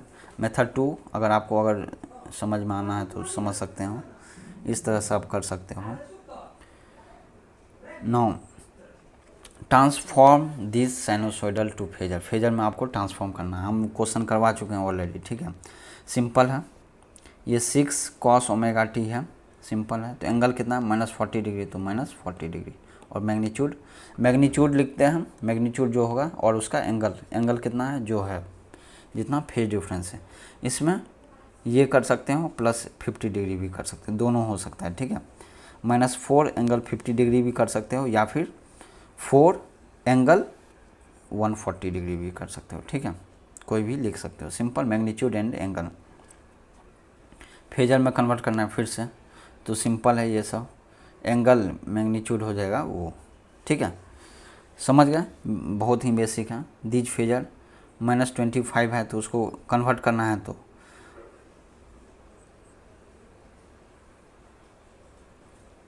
और इसको यदि कन्वर्ट करना है तो कैसे कीजिएगा इसको कन्वर्ट, तो पहले इसको मॉड ऑफ आई लीजिएगा, मॉड ऑफ आई इसको निकालिए, कितना होगा मॉड, मैग्नीट्यूड क्या करते हैं रूट करके स्क्वायर करते हैं, वो मैग्नीट्यूड हो गया। और उसके बाद एंगल थीटा निकालेंगे, वो क्या होगा, tan inverse Y Y X, tan inverse of Y Y X 5/12, क्योंकि -j है, -j क्या हो गया इस साइड हो गया, plus real part plus real हो गया इधर, तो मीन्स इस साइड आएगा, जो भी एंगल आएगा वो माइनस में कर दीजिएगा, या फिर माइनस में ये एंगल होगा, या फिर ये वाला एंगल ले सकते हैं, कोई भी एंगल ले सकते हैं। 360 डिग्री माइनस वो एंगल कर दीजिएगा, तो जो भी आएगा वो एक एंगल ले सकते हो, ठीक है। वेरी बेसिक न्यूमेरिकल है ये।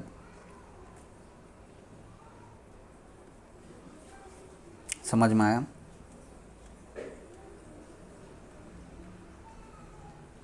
और यहाँ पर क्या है, जे भी मल्टीप्लाई है, जे से ऑलरेडी मल्टीप्लाई है, समझे ना। जे से मल्टीप्लाई कर दोगे तो सॉल्व कीजिए, जैसे है वेरी इजी है ना क्वेश्चन ये।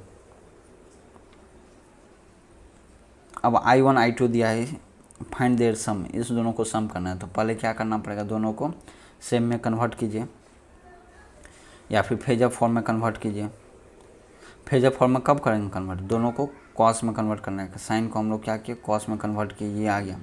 तो ये I2 ये आ गया, I1 ये आ गया, और इस दोनों को हम लोग को फेजर ऐड कर देना है, सिंपल। I1 प्लस I2 ये सिंपली उसको ऐड करके एंगल बना दिए, और इसको इंस्टेंटेनियस में कन्वर्ट कर दिए, क्योंकि हमारा इंस्टेंटेनियस क्या है, पीक वैल्यू है, तो पीक में ले लिया और एंगल जो है माइनस कर दिए। ठीक है, बहुत बेसिक है। अगर आपको कहीं भी डाउट है तो कमेंट सेक्शन में ज़रूर कमेंट करें। अल्टरनेटिंग करंट है जिसका आरएमएस वैल्यू दिया है 10 ओम। आरएमएस वैल्यू क्या है 10, और अल्टरनेटिंग है आरएमएस का। अल्टरनेटिंग के लिए आरएमएस क्या निकालते हैं, अल्टरनेटिंग एसी के लिए IM/√2 करते हैं अल्टरनेटिंग के लिए। ठीक है, what is the peak to peak value of this current, peak to peak means IM निकालना है, सिंपल। तो IM क्या होगा, √2 इंटू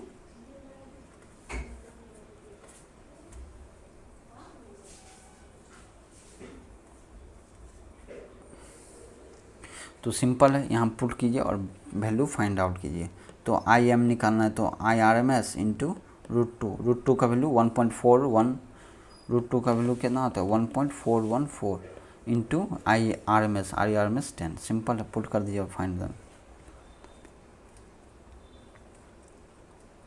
ये हो गया IM मीन्स पिक वैल्यू, मैक्सिमम वैल्यू, लेकिन ये क्या निकालना है, पिक टू पिक।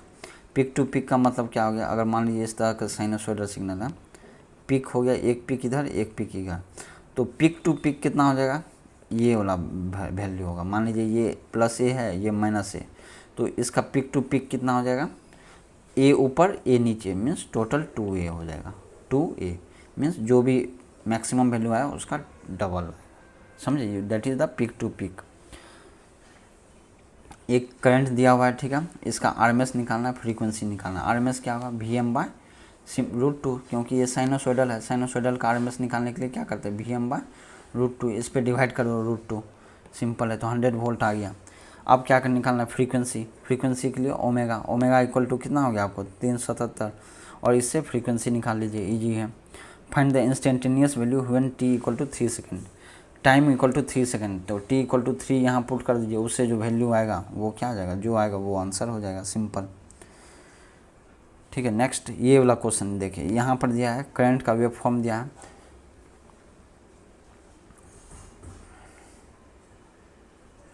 ये वैल्यू दिया हुआ है सबका, ठीक है, कैसे कैसे वेरी कर रहा है वेव फॉर्म, इसका आरएमएस वैल्यू निकालना है and form factor. RMS value निकालना है, फॉर्म फैक्टर निकालना है, दो चीज़ निकालना है। तो आरएमएस वैल्यू का फॉर्मूला जो है हम लोग को निकालना पड़ेगा, फॉर्मूला पुट कर दीजिए और वैल्यू फाइंड आउट कीजिए। ठीक है, सिंपल वेव फॉर्म है, कोई वो नहीं है।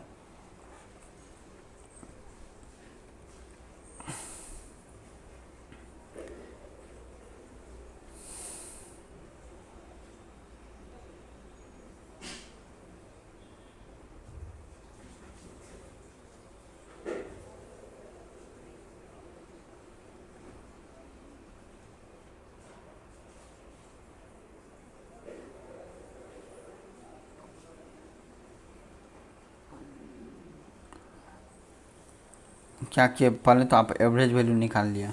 क्या निकाले आप, एवरेज क्या होगा, area divided by length of base, simple, average value का यही फॉर्मूला है, सिंपल। तो एरिया निकालेंगे, सभी स्क्वायर का एरिया निकालिए आप, डिवाइडेड बाय लेंथ, एरिया कितना होगा बताइए 10, एरिया कितना होगा, ये मान लीजिए ये एक स्क्वायर है तो इसका एरिया कितना होगा, ये हो गया आपको हाइट हो गया 10, और ये लेंथ जितना होगा घटा के लिख दीजिए आप, समझे। ओमेगा का मतलब कितना है, ओमेगा है ना ये नीचे, ओमेगा मतलब 2 pi into F means time period कितना है इसका, टाइम पीरियड भी आपको निकालना पड़ेगा, नहीं तो ओमेगा को रहने दीजिएगा तो क्या होगा, ये नीचे वाला जो ओमेगा है, ये वाला ओमेगा ये कैंसिल आउट हो जाएगा। तो 10 इंटू ये दोनों का डिफरेंस, तो ये लेंथ दे देगा, नीचे का लेंथ, इसको सॉल्व कीजिए तो 15 एम्पियर हो गया। ये हो गया आपको एवरेज, ये हो गया एवरेज। अब आई स्क्वायर का वैल्यू निकालना। आई स्क्वायर का वैल्यू कैसे निकालिएगा?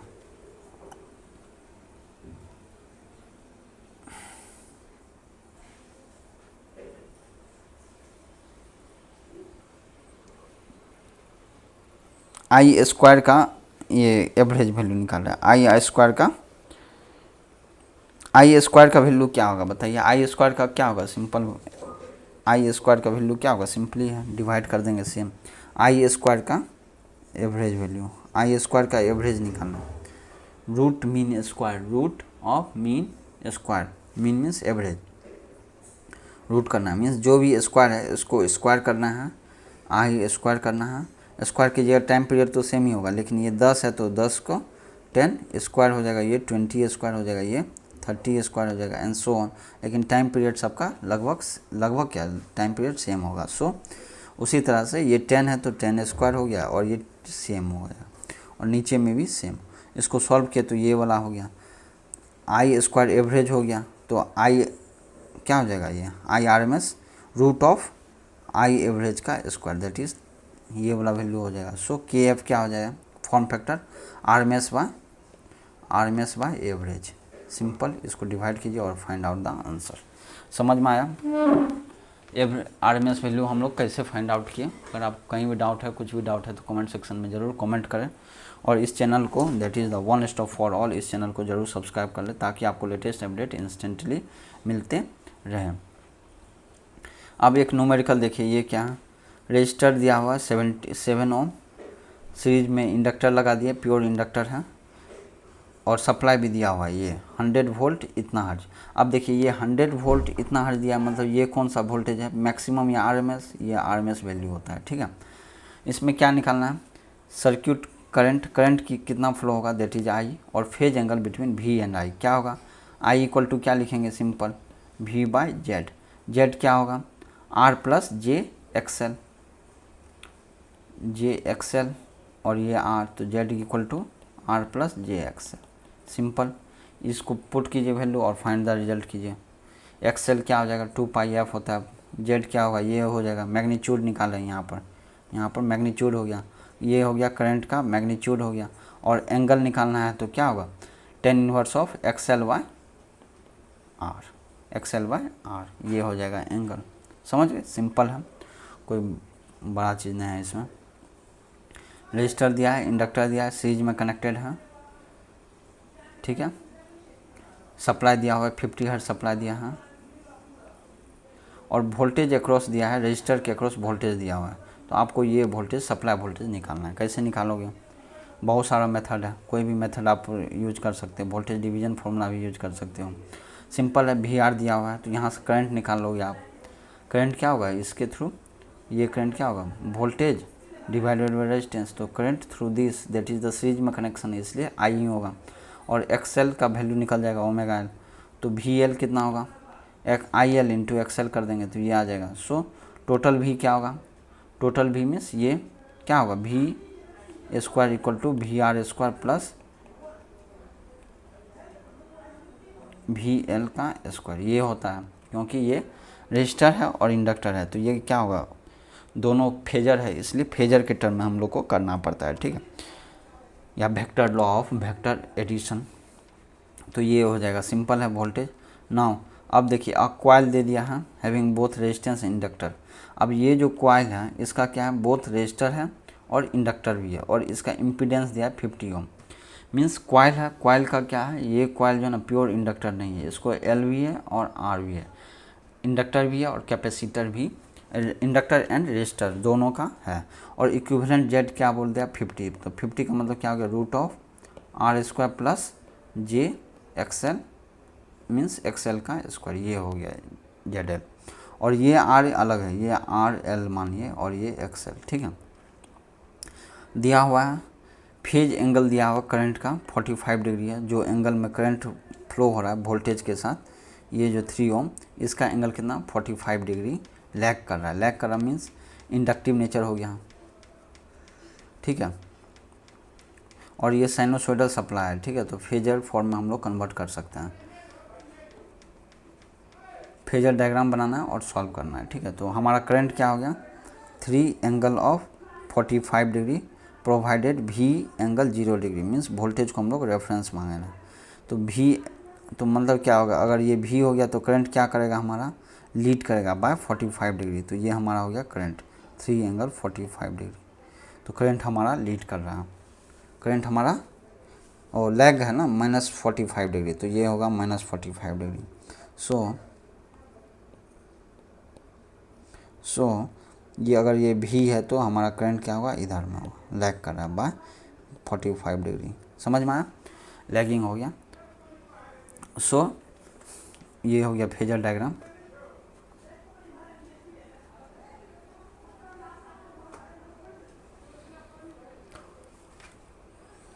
और भी जो होगा वो क्या होगा, resultant of this and this voltage. तो वी आर निकाल लिया, उसके बाद वी एल आर भी निकाल लिए, सिंपल है। और उसके टोटल वोल्टेज जो होगा वो क्या होगा, स्क्वायर वेक्टर सम में ऐसे ही करते हैं। रिजल्टेंट जो वेक्टर होगा वी आर स्क्वायर प्लस दोनों का cos into phi L R, put कर दीजिए वैल्यू और फाइंड कीजिए। और यहाँ से हम लोग कॉस का एंगल निकालेंगे, दैट इज जो है सम कीजिए और divided by total voltage, that is 0.94। So phi कितना हो जाएगा, 45 हो गया आपको 25 डिग्री हो जाएगा। सो 25 डिग्री क्या हो गया, angle between V and VR। VR का मतलब हो गया इसी के अक्रॉस क्या होगा, करंट फेजर भी हो गया। करंट क्या हो रहा है, लैग कर रहा है, ठीक है। इंडक्टर वोल्टेज से 45 डिग्री लैग, और जो मेन वोल्टेज है उससे लैग कर रहा है 5 से, दैट इज 25 डिग्री से लैग कर रहा है।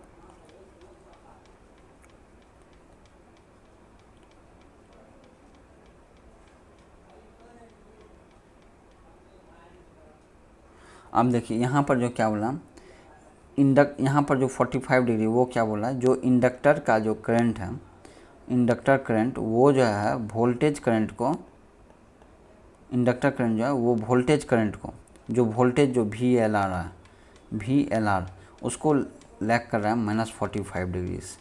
जो इंडक्टर करंट है, क्योंकि इंडक्टर और रेजिस्टर सीरीज में है, तो I L nothing but the I are.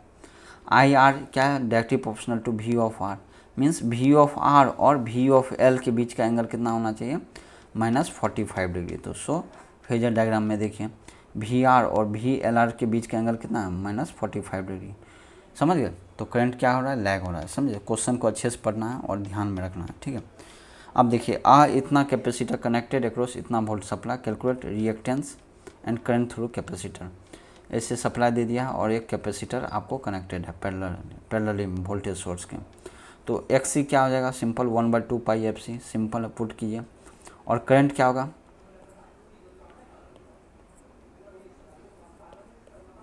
ये वोल्टेज हो गया, इसमें करंट हो गया, ये हो गया -j/XC, यहाँ पुट कर दीजिए। तो VY का मतलब क्या हो गया, VY का मतलब हो गया XC, VY का मतलब क्या हो गया, VY will be equal to XC mod. तो XC का वैल्यू कितना हो गया, XC का वैल्यू ये दिया है, यहाँ पर पुट कर दीजिए, तो ये हो गया करंट का वैल्यू निकल जाएगा, सिंपल।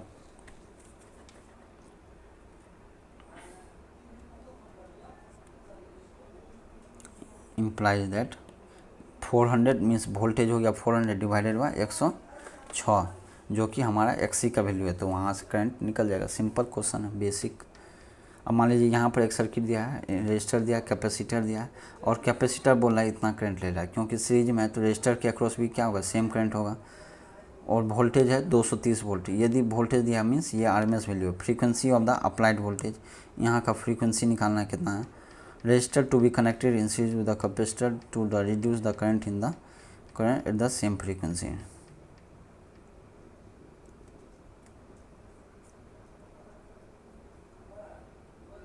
पहले करंट कितना था, 1 एम्पियर था, करंट कितना था 1 एम्पियर, और उसको रिड्यूस करके 0.5 एम्पियर करना है।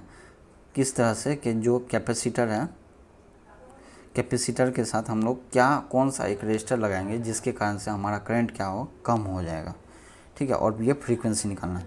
Phase angle of the resultant circuit, phase angle भी निकालना है। तो सो देखते हैं सॉल्यूशन कैसे करते हैं हम। सिंपल है, ये सर्किट दिया है, तो यहाँ पर I क्या है, 1 एम्पियर है पहले, और वोल्टेज क्या है 230 वोल्ट। यहाँ से हम लोग XC निकाल लिए, XC कितना होगा, टोटल करंट कितना हो गया 230 वोल्ट। हमको क्या निकालना है इस सर्किट में, ये जो R है इसका वैल्यू क्या होगा, क्योंकि इस जब ये कैपेसिटर इसके साथ जो एक आर लगा है उसके कारण से जो करंट कम होगा, तो इस रजिस्टर का हम लोग को वैल्यू निकालना है, ठीक है। सो तो यहाँ पर क्या किया हम लोग, सिंपल है, डिवाइड किए तो 230 वोल्ट आ गया, 230 ओम हो गया। ये हो गया एक्सी का वैल्यू, समझ में आया। एक्सी मीन्स 2πfc, तो यहाँ से फ्रीक्वेंसी निकल गया। और जेड जो टोटल इम्पीडेंस होता है वो क्या होगा, VY। अब क्या हो गया, नया करंट कितना हो गया 0.5। जब आप आर कनेक्ट करते हो तो करंट कितना हो जाता है 0.5। सो यहाँ से हम लोग का जेड आ गया। और जेड क्या होगा, जेड इम्पीडेंस जो होगा total impedance √R² plus XC का स्क्वायर का √। सो यहाँ से R और X निकाल लीजिए। और फाई क्या होगा, फाई यहाँ पर कैसे निकालेंगे, पावर ट्रायंगल को आप देखोगे तो उससे निकाल सकते हो, ठीक है। पावर ट्रायंगल क्या कुछ इस तरह से होता है, R हो गया, ये जेड हो गया, ये हो गया फाई। तो फाई क्या होगा,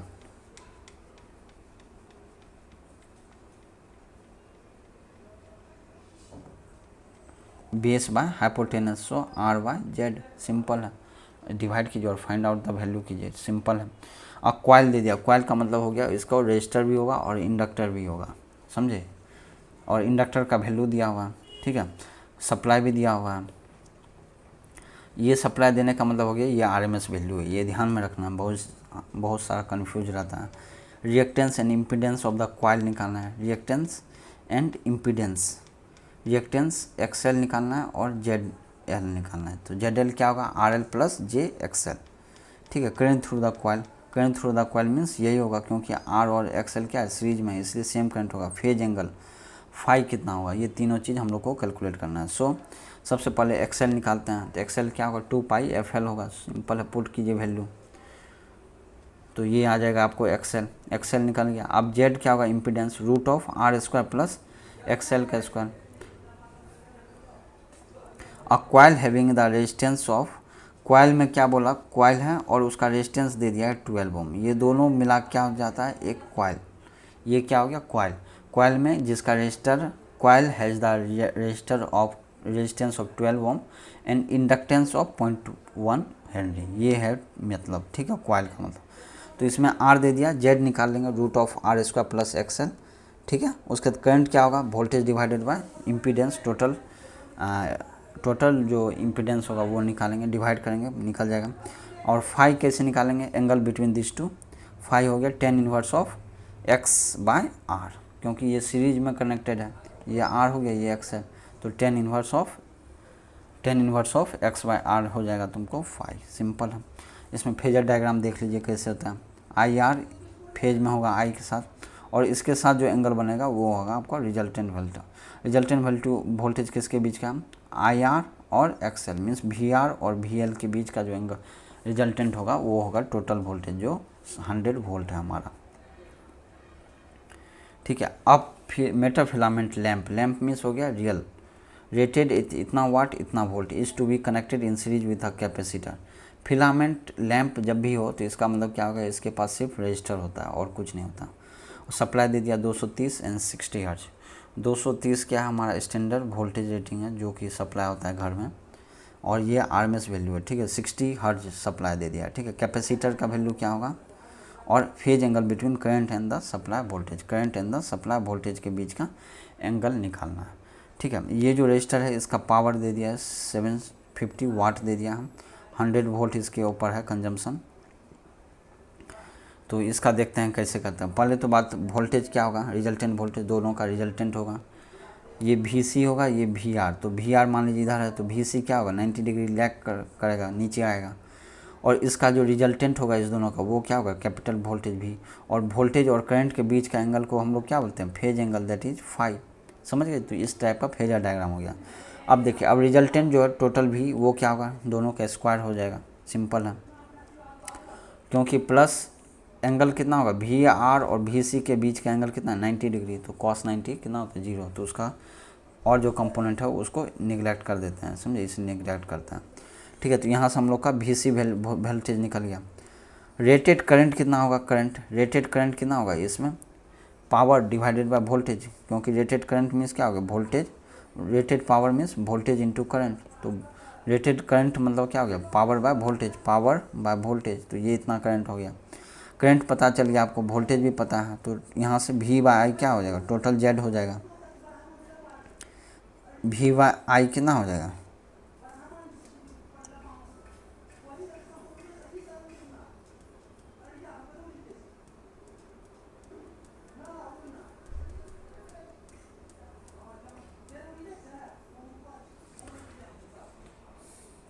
यहाँ पर हम लोग पुट करेंगे और यहाँ से कैपेसिटेंस का वैल्यू हम लोग फाइंड आउट करेंगे। समझ में आया?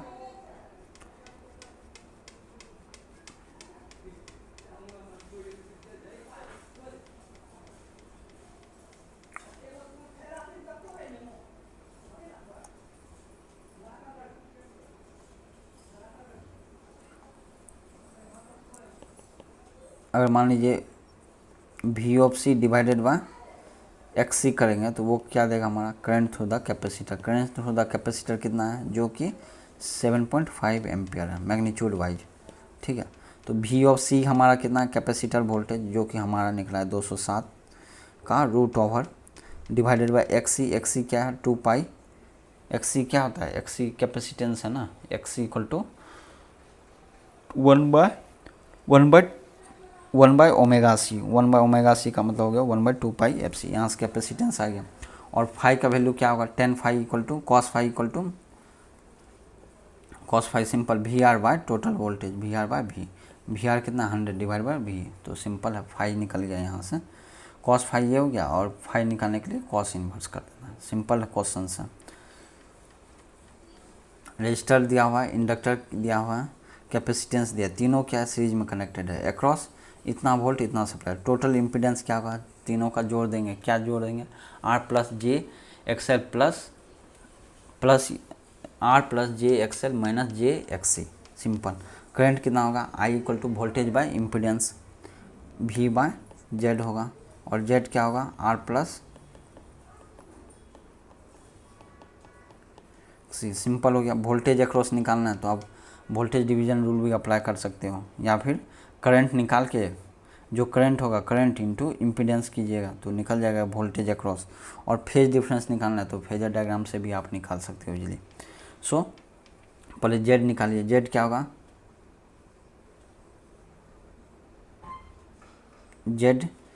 जेड का ये मैग्नीट्यूड है, मैग्नीट्यूड वाइज इम्पीडेंस 19.24 होगा। क्यों, R² प्लस जो भी XL प्लस XC का स्क्वायर हो जाएगा। सिंपल है, कोई वो नहीं, क्योंकि Z इक्वल टू क्या होगा हमारा, R plus J XL minus XC।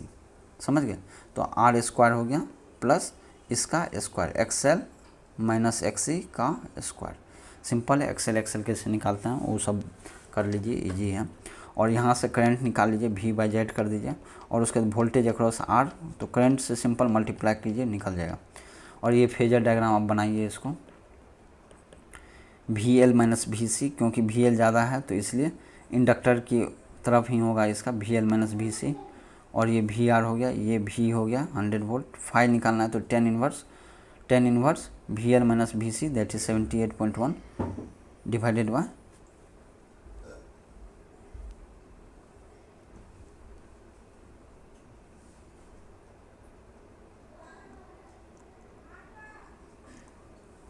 Divided by 12।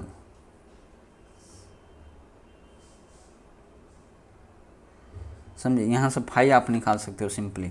कैसे निकालना है फाई, टेन इनवर्स लेके 78.5 डिवाइडेड बाय 61.8 करके निकाल दोगे। समझे? सिंपल है। और ये माइनस क्या है, ये हो गया XL minus XC। XL minus XC वाला है, फॉर्मूला लगा देना है, XL minus XC divided by R। R कितना है आपका, R हो गया आपको 12। समझे? सिंपल क्वेश्चन है, ज़्यादा वो नहीं है। कॉइल है मतलब इसका रेजिस्टर होगा और इंडक्टर होगा, दोनों है। और इसके अक्रॉस वोल्टेज दे दिया है, सप्लाई दे दिया। करंट निकालना है तो सिंपल V बाय जेड करना है। जेड क्या होगा, R प्लस जे XL। और करंट क्या होगा, I equal to V by Z. Simple divide कीजिए। फेज एंगल निकालना है तो निकाल सकते हैं easily. Apparent power and active power. Apparent power क्या होता है, V इंटू आई कंजुगेट। याद है ना apparent power. Apparent power means ये हो गया modulus of total power, real power plus reactive power का, दोनों का मॉड का वैल्यू होता है। सो यहाँ से हमने पहले एक्सएल निकाला सिंपल, तब जेड एल निकाला, तब आई निकाला, I equal to V by Z L simple निकाल लिए।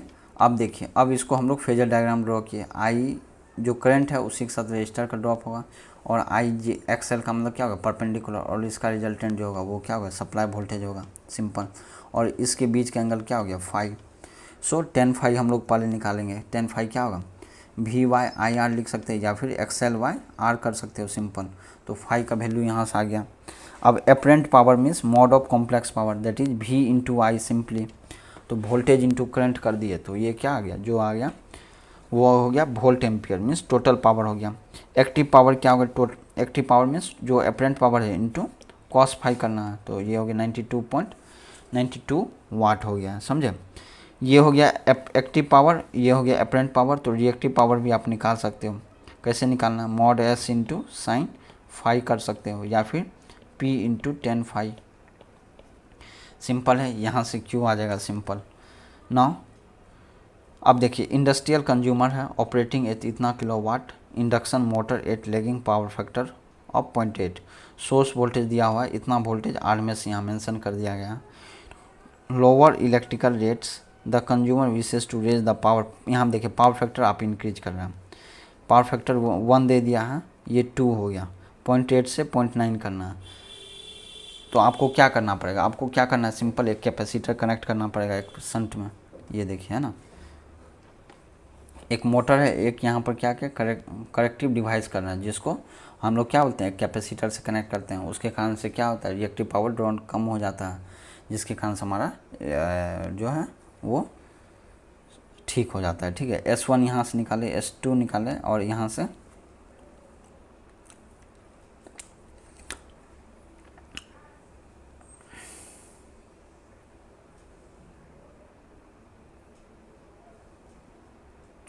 देखिए ये किलो वाट दे दिया है, तो आपको P1 दे दिया है, समझे। सिंपल निकालना है, क्या निकालना है,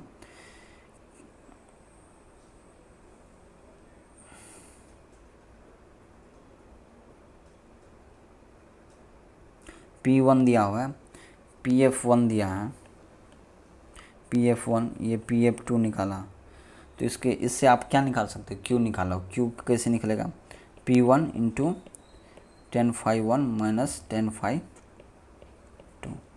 यहाँ से आपका Q निकल जाएगा। Q मीन्स जो रिएक्टिव पावर कंजम्पशन होता है। ठीक है, P1 इंटू 10/5 हो गया आपको S1। ठीक है, तो ये हो गया S1, ये हो गया S2, और इस दोनों का जो रिजल्टेंट होगा इतना KVA निकाला है, ये ध्यान में रखना है, ये KVA निकाला।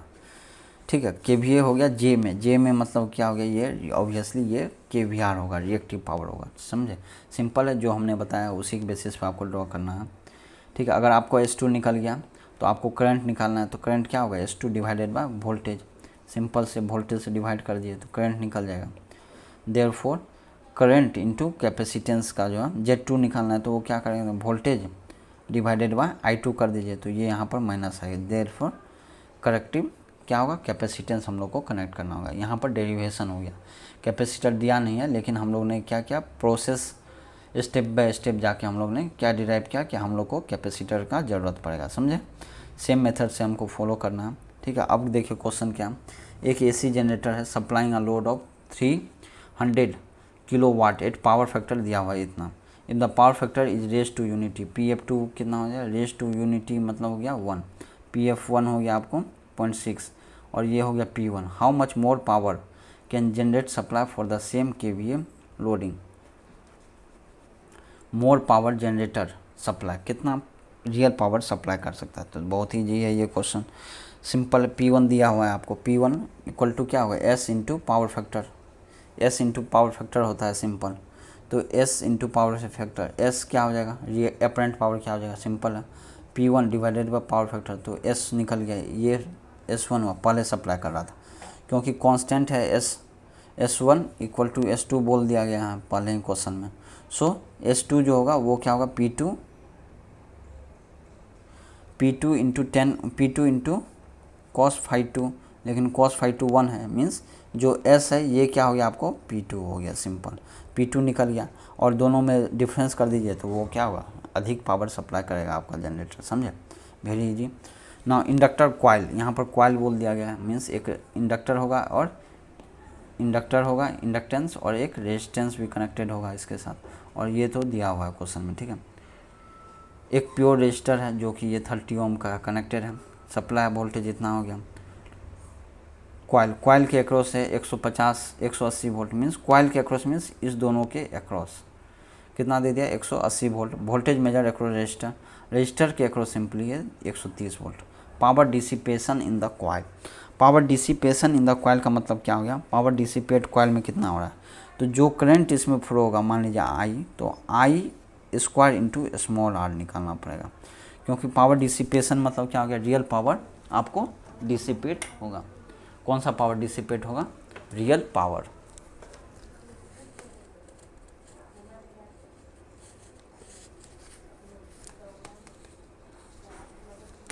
समझ में आया। देखते हैं क्वेश्चन कैसे सॉल्व हुआ है।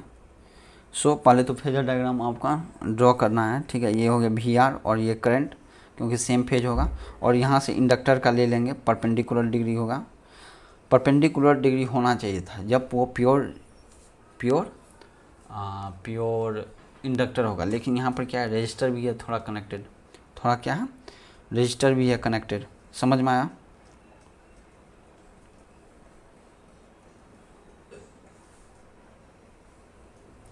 इसलिए डेविएट है, क्योंकि मान लीजिए ये आर का हो गया, ठीक है, इंडक्टर की बात कर रहे हैं, स्मॉल आर इंटू आई हो गया, मान लीजिए ये वोल्टेज ड्रॉप, और उसके साथ इंडक्टर का होगा, इंडक्टर का किधर होना चाहिए था, परपेंडिकुलर होना चाहिए था, एक्सएल इंटू आई होना चाहिए था। इस दोनों का रिजल्टेंट अगर देखोगे तो कुछ इस तरह से निकलेगा, तो वही यहाँ पर ये ग्राफ है।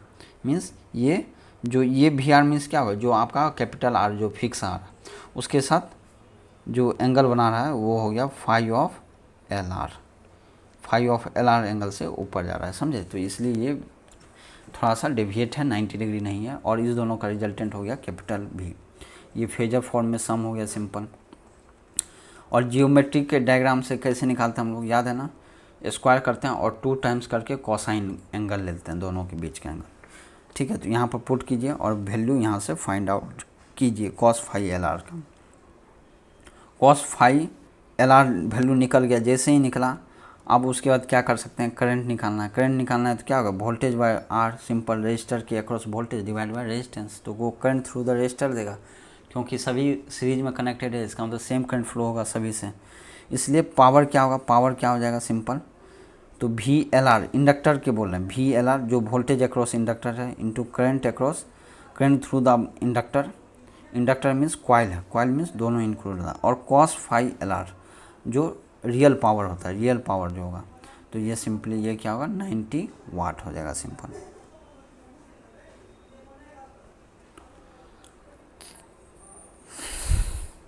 समझ गए, ये हो गया प्रोसेस, बहुत इजी प्रोसेस है, आपको इसको सॉल्व करना बार बार।